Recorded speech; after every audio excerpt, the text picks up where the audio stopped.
When did you get here? You should play Death Stranding!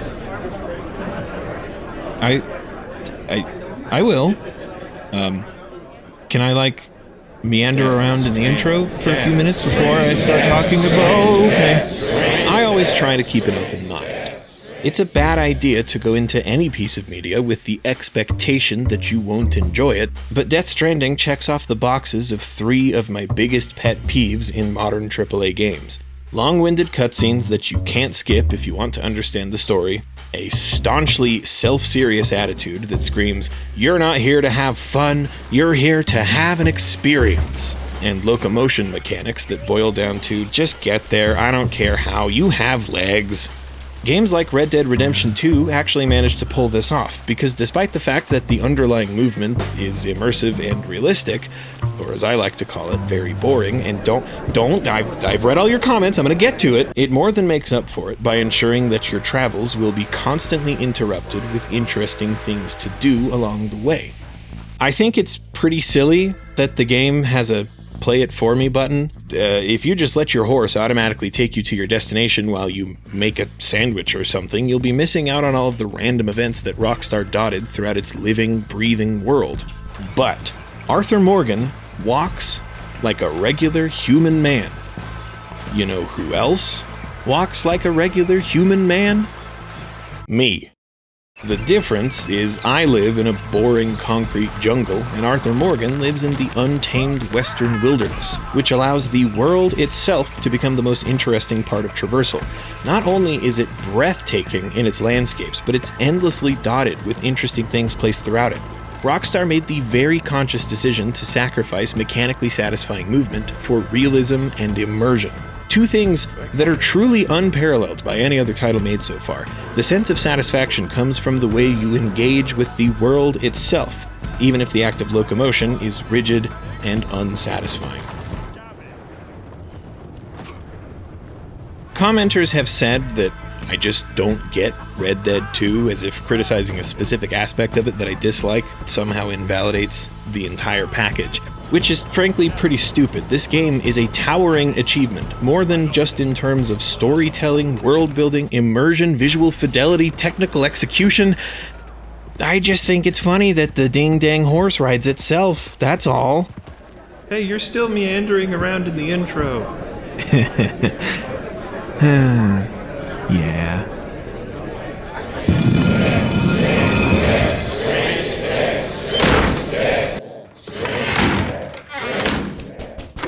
This is why Red Dead Redemption 2 gets to take a comfortable seat in the category of boring movement, interesting world.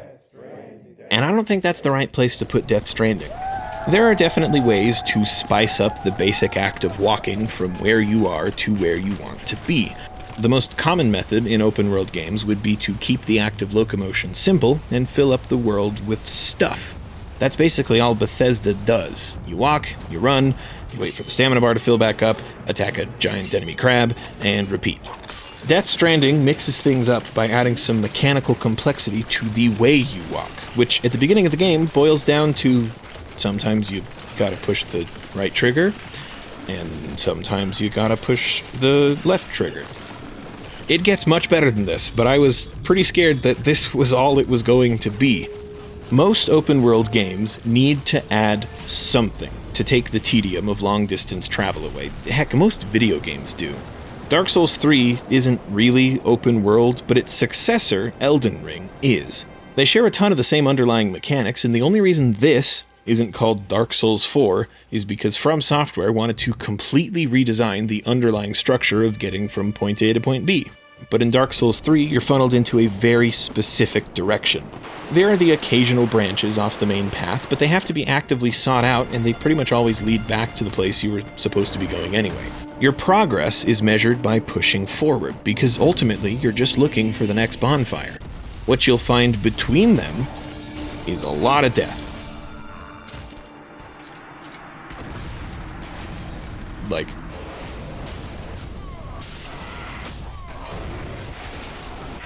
Like a lot of death.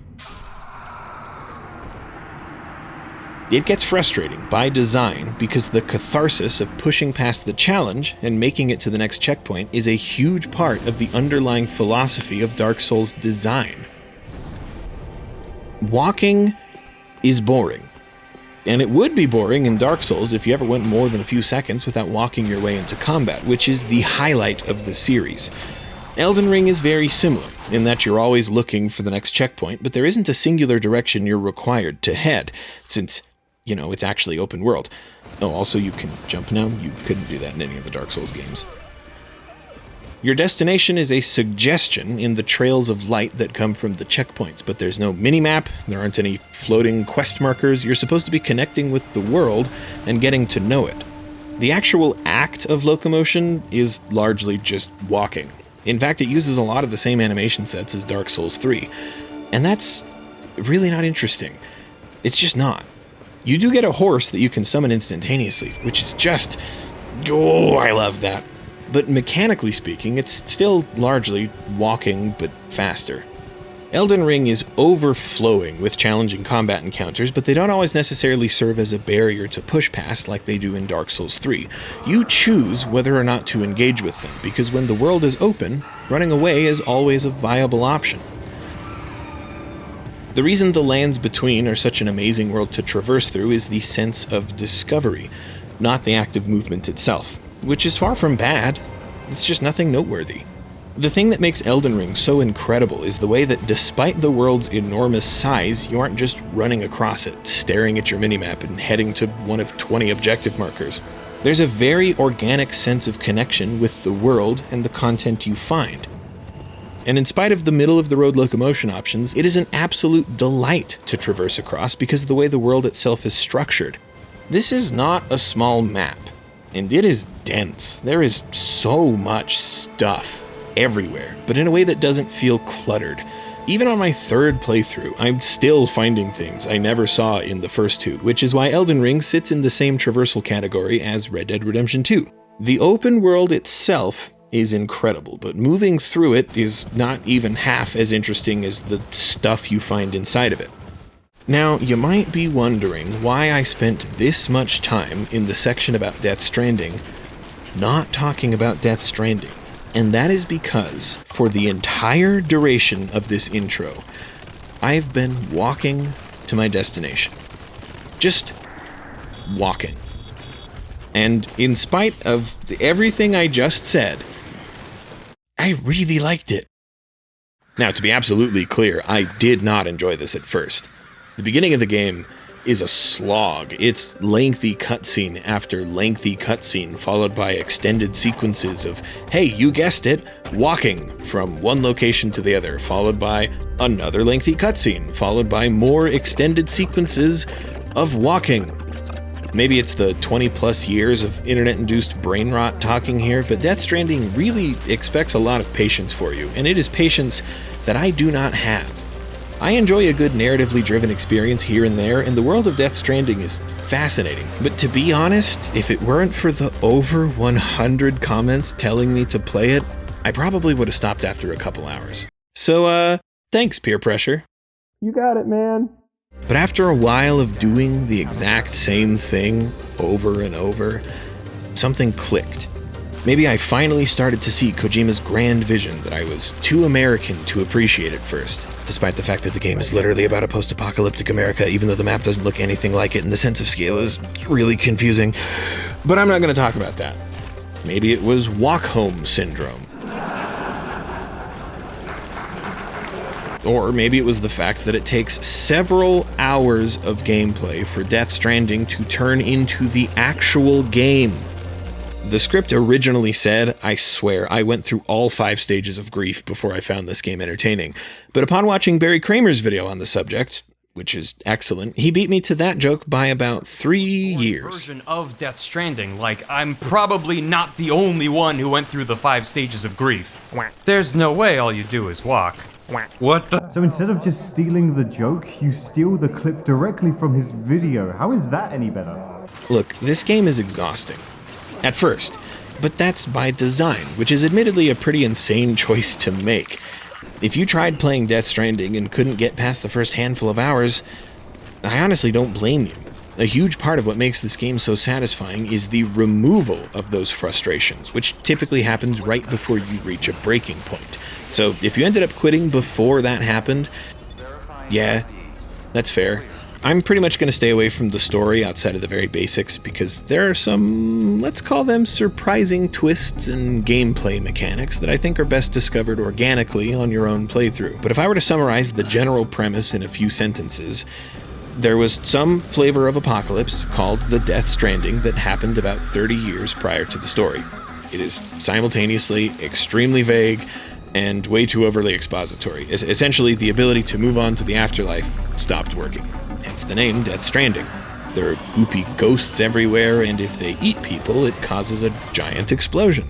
Package pirates turn into actual pirates, and the rain accelerates time on anything it touches. Essentially, the writing is what you get when nobody is allowed to tell Hideo Kojima no. At this point in the timeline, society has had long enough to figure out what happened and how they're supposed to deal with it. So the best way I can describe this setting is post-apocalypse. The apocalypse happened, and civilization is being rebuilt around the newfound limitations imposed by the events of said apocalypse. One of the most devastating effects of the Death Stranding was how it impacted the economy. Amazon collapsed, as did all the roads, bridges, buildings, water filtration plants, and farms, but I just can't understate how hard it hit the economy. What this means is packages can't really be delivered by car anymore, and if you go outside for too long, you risk being attacked by the goopy ghosts or the rain that makes you old. So the handful of cities that survived were walled up and locked down, and anybody who chooses to live outside the cities hang out in these secure bunkers that they're understandably afraid to leave. So it's your job to deliver their packages and hook them up to the internet. The insane part about this game is how every joke you hear people make about it is pretty much true. Hey, why is there a dedicated function for pooping and peeing? You turn them into grenades so you can throw them at ghosts. Oh. The premise is as ridiculous as it is compelling. But when it comes to moving through the world, the core of its design is introducing an obstacle that appears to be insurmountable, and slowly introducing new mechanics that make it easier to deal with.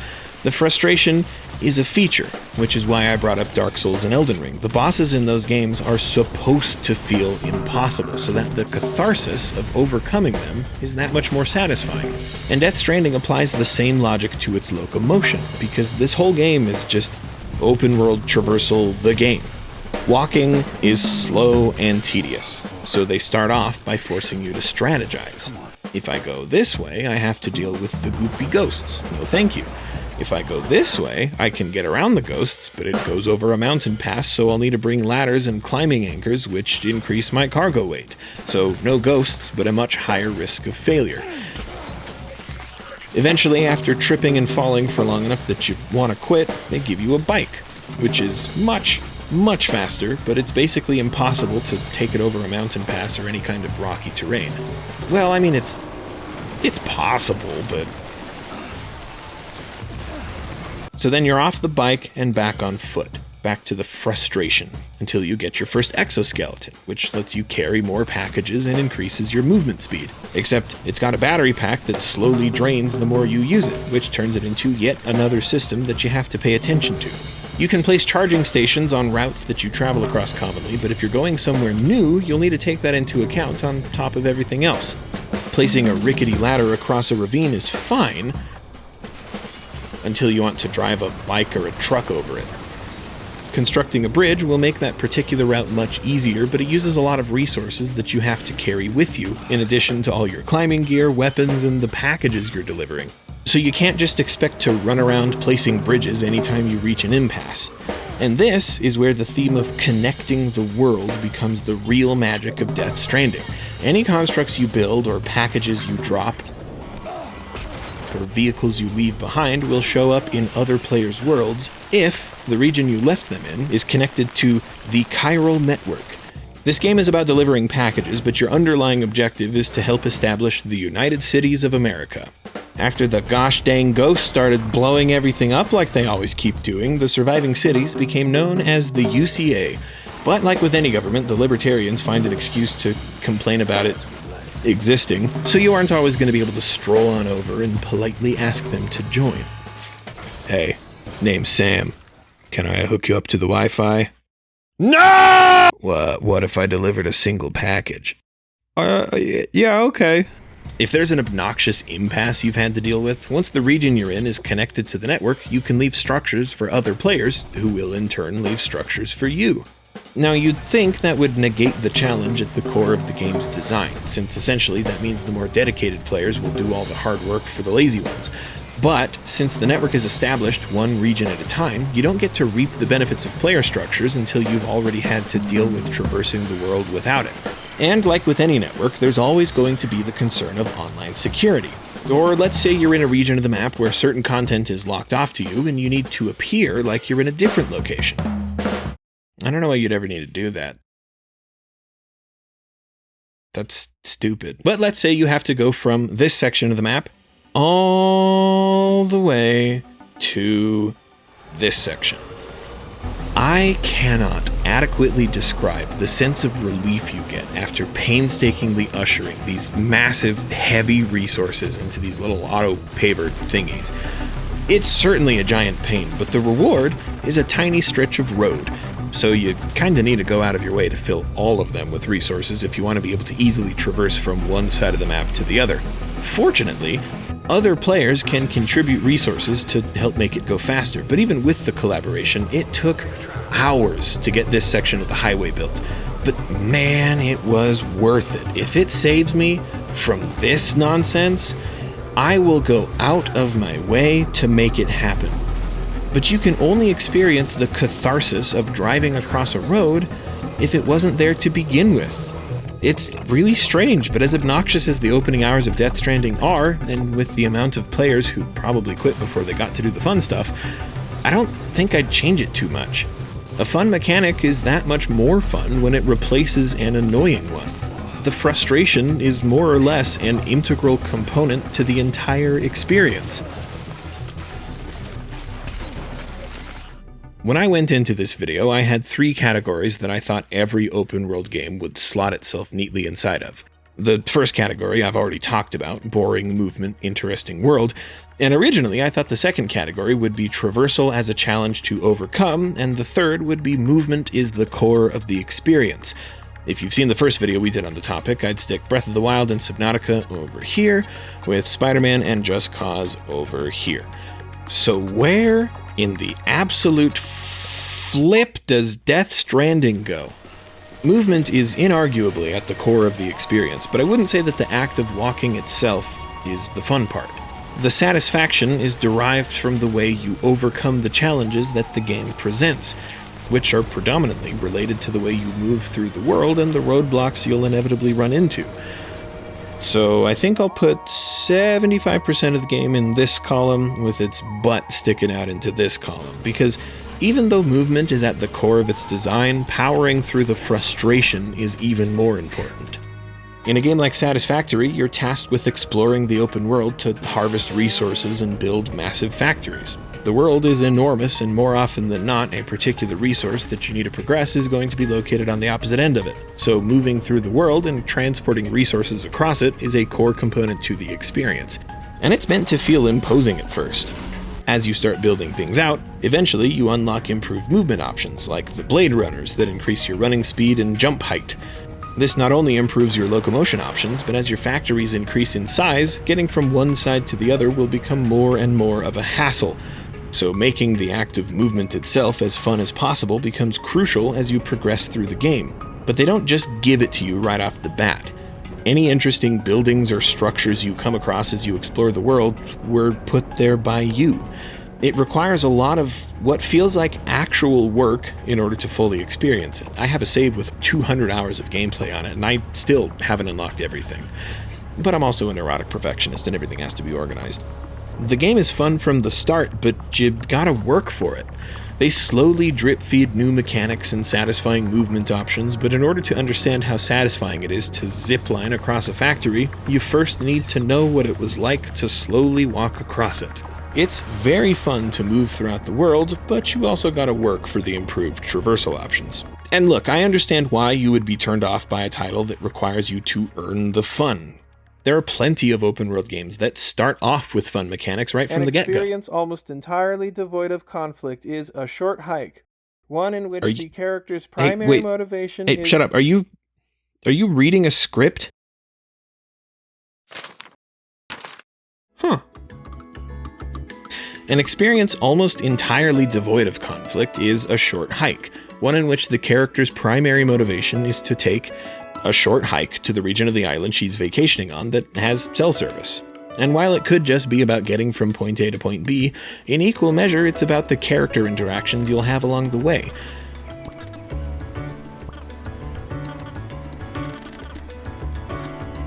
But the thing that really sets this game apart, at least for me, is how immediately intuitive it is to move throughout the world. From the second you can control your character, you'll quickly discover her glide ability, which the core of this game's design is built around.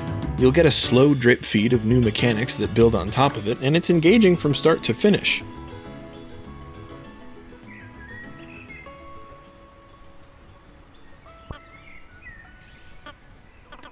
There's no wonder it's one of the highest rated Steam games of all time. I'd go into more detail, but it's only $8 and it takes anywhere from 2 to 3 hours to finish, so I very highly recommend it. As does everybody else, but hey, there's a good reason for that. Speaking of games that you'll find in Rasputin videos, Outer Wilds is a game that I'm not exactly sure how I'm supposed to talk about, because it's an experience that wholly relies on your sense of discovery. I'm going to go out of my way to avoid discussing anything that might ruin this for you, because there were so many moments that made my jaw drop, and I really want you to experience them for yourself. What actually constitutes a spoiler is surprisingly subjective, and is probably worth exploring in a video dedicated to that idea, but here's how I'm going to define it. If it made me go, whoa, and it didn't happen on the tutorial planet, you won't hear about it here. So I'm mostly just going to talk about movement, which is something that Outer Wilds does in a way that I've genuinely never seen before. The game takes place in a teeny tiny solar system where traveling from one planet to the other takes minutes, and if you run fast enough and time your jetpack usage just right, you might even be able to leave the atmosphere, because again, these planets are tiny. The way that gravity is used both as an anchor holding you down to the ground, as well as a tool that allows you to build up momentum and slingshot yourself into space, is handled with an impressive level of freedom. But it's introduced in a gradual enough manner that should allow experienced players to master the mechanics pretty quickly, and newcomers enough time to get familiar with them. At least in theory, because it is admittedly very tricky to master. The game starts off with the most bog-standard locomotion. Walk, aim the camera, jump, that's it. And after you familiarize yourself with the starting area and the general tone of the game, they'll start throwing new mechanics that build on top of what you already know. The tutorial is less of a tutorial and more of a list of options of stuff you can do, and even calling it a list is pretty generous. Outer Wilds has an attitude of basically never telling you what to do, instead scattering hints across its map. The opening minutes serve both as an introduction to its basic movement mechanics and its general freeform attitude.